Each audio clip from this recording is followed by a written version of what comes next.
Face au pouvoir des marchés, les gouvernements semblent bien impuissants, à se demander d'ailleurs si nos démocraties font encore le poids. Le monde de la finance est-il devenu un monstre anonyme, dématérialisé, comme le dit Charles-Édouard? Quels sont les acteurs qui dominent? Quelle est leur logique aussi? L'enquête de Philippe Lugassi. Il n'a pas de nom, pas de visage, pas de parti. Et pourtant, il gouverne. Cet adversaire, c'est le monde de la finance. Depuis 3 ans, le monde connaît des tempêtes parce que la finance s'est comportée de façon folle. Signe qu'il y a problème. Les deux candidats, le déclaré et le non déclaré, désignent la finance comme ennemi public numéro 1. Marc Chenet, prof de finance. C'est une dictature de fait, une dictature soft des marchés, puisqu'ils sont en situation d'imposer leur volonté à l'ensemble de la population, alors qu'ils ne représentent qu'un infime pourcentage de cette population. Lui, il sait de quoi il parle. Pour ce spécialiste qui scrute depuis 30 ans la finance, l'heure est grave.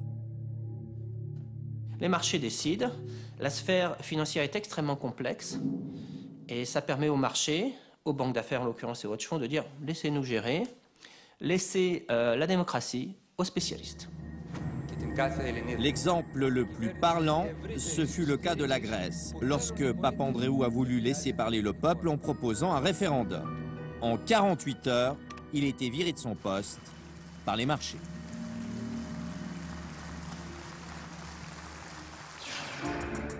Pour ce manager de fonds immobiliers à Genève, le marché est contrôlé par une poignée d'acteurs.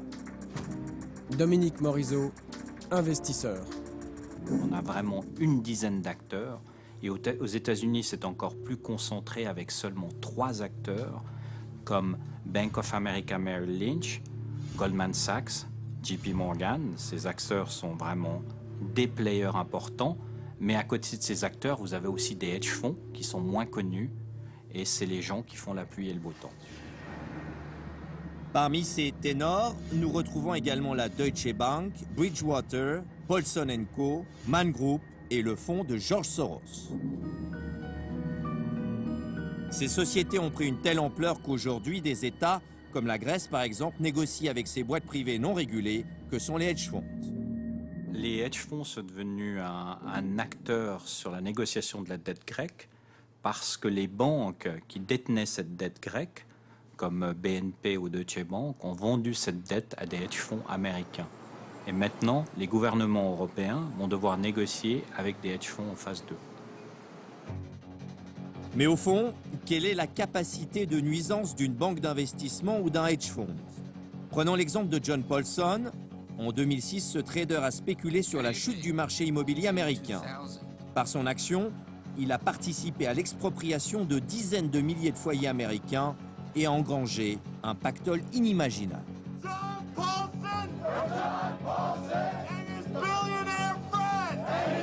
M. Paulson a effectivement perçu environ 3 milliards de dollars en 2006.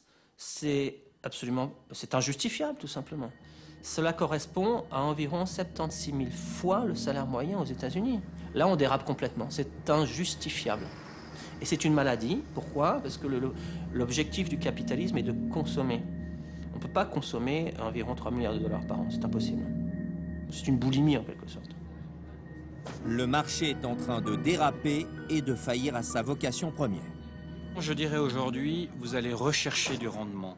Comme les marchés sont mauvais, vous allez identifier ce qui va mal. Vous allez identifier une proie et vous allez jouer sur un titre, une obligation pour faire du rendement. Ben Zumstein, trader. Il y a aussi le côté dans la finance des requins, c'est-à-dire que quand il y a ces sociétés qui ont un peu de problèmes, il y a pas mal de gens, notamment les compétiteurs, qui viennent regarder, ils voient le sang couler, ils veulent un peu voir ce qui se passe, ils aimeraient bien éliminer un peu la compétition. Ça s'est fait beaucoup dans la finance, ça va continuer à se faire, mais ça se fait dans l'économie réelle aussi. Le système dérape lorsque, par exemple, des banques d'affaires rachètent des assurances-vie d'individus extrêmement malades. Ce sont des paris sur la mort. Autre exemple, le système dérape lorsque les banques d'affaires ou les hedge funds achètent des produits financiers qui correspondent à des paris sur des faillites d'entreprises ou sur des chutes de gouvernement. Et là, le système dérape. Ça, c'est pour les hommes menés par l'appât du gain. Mais il y a plus préoccupant encore, ce sont les machines qui achètent et vendent en un millième de seconde. Ce système de trading automatisé, c'est 90% des transactions aux États-Unis. Michael Spence, prix Nobel d'économie, a un avis bien tranché sur ces robots qui donnent des ordres en pilotage automatique. Je pense que nous ne comprenons pas l'impact des systèmes de trading automatique ultra rapides. Et la chose la plus intelligente serait de les bannir jusqu'à ce que l'on puisse mesurer leurs effets. Les systèmes de trading automatique représentent un danger, puisque ni l'économie réelle, ni la démocratie ne fonctionnent à la milliseconde. Il faut, au contraire, laisser du temps, en termes de semaines, en termes de mois, parfois en termes d'années, pour que des décisions judicieuses soient prises, tant en termes d'investissement qu'en termes démocratiques. Facteur aggravant également, les agences de notation. Avant la crise, les agences de notation se sont discréditées, puisqu'elles ont octroyé les meilleures notes aux produits financiers les plus pourris.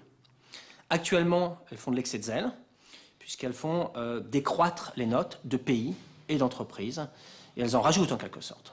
Donc ça ne fait qu'accentuer les problèmes auxquels nous sommes confrontés.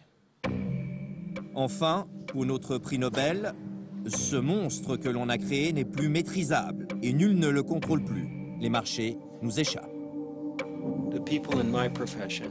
Les experts comme moi qui sont censés comprendre comment le système fonctionne n'ont pas tiré la sonnette d'alarme. Le régulateur, les banques centrales n'ont rien compris. Elles ont facilité l'endettement systémique à des fins de spéculation. Pour être honnête, les gens de la finance et leur conseil d'administration n'en comprenaient pas davantage. Dont acte, ce n'est pas pour nous rassurer.